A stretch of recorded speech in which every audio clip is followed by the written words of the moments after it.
فوج نے اس بوڑھی عورت کے گھر کو گھیر لیا تو لشکر سے صدا آئی، اے مسلم گھر سے باہر آ جاؤ ورنہ ہم گھر کے اندر آتے ہیں۔ جناب مسلم گھر سے باہر آتے ہیں اور ایک طرف امام علی علیہ السلام کا بھتیجا اور دوسری طرف ہزاروں کا لشکر۔ تاریخ نے لکھا کوفے کے لوگ حیران ہو گئے کہ ایک اکیلا انسان اس طرح سے بھی لڑ سکتا ہے۔ لاشوں پہ لاش گرتے رہے لیکن کوئی بھی سفیر امام حسین علیہ السلام کو پکڑ نہیں پا رہا۔ سب نے یہ سمجھ لیا کہ یہ علی کا شیر ہے، اس سے جنگ میں کوئی جیت نہیں سکتا۔ اتنی دیر میں لشکر کے سالار نے کہا، اے مسلم میں وعدہ کرتا ہوں کہ تمہاری ہر بات کو مانا جائے گا، تم گرفتاری پیش کرو۔ بس جناب مسلم گرفتار ہو کر جب ابن زیاد کے سامنے آتے ہیں، ابن زیاد اور دربار کے لوگ آپ کے ایمان کا مذاق اڑانے لگتے ہیں۔ جناب مسلم فرمانے لگتے ہیں، مجھے معلوم ہے کہ تم لوگ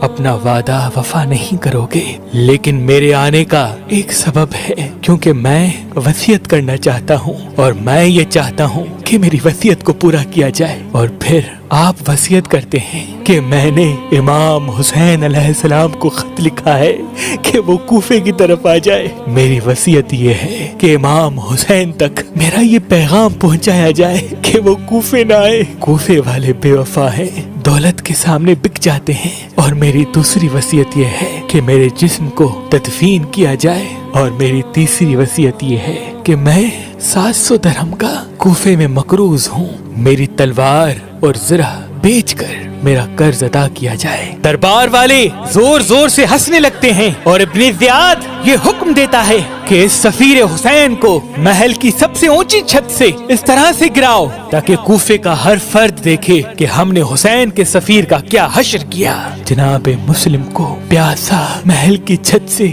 گرایا جاتا ہے۔ جیسے ہی آپ چھت سے زمین کی طرف آتے ہیں، سپاہی خوش ہونے لگتے ہیں۔ آپ کا سر تن سے جدا کر کے دارالامارہ کی دیوار پہ لٹکایا جاتا ہے اور آپ کے پاؤں میں رسی باندھ کے کوفے کی گلیوں میں پھرایا جاتا ہے۔ سپاہی ہنستے رہتے ہیں اور آپ کا کٹا ہوا سر مکے کی طرف دیکھ کے یہ فرماتا ہے، سلام ہو رسول اللہ کے نواسے حسین ابن علی پر، سلام ہو میرے غریب امام حسین ابن علی پر۔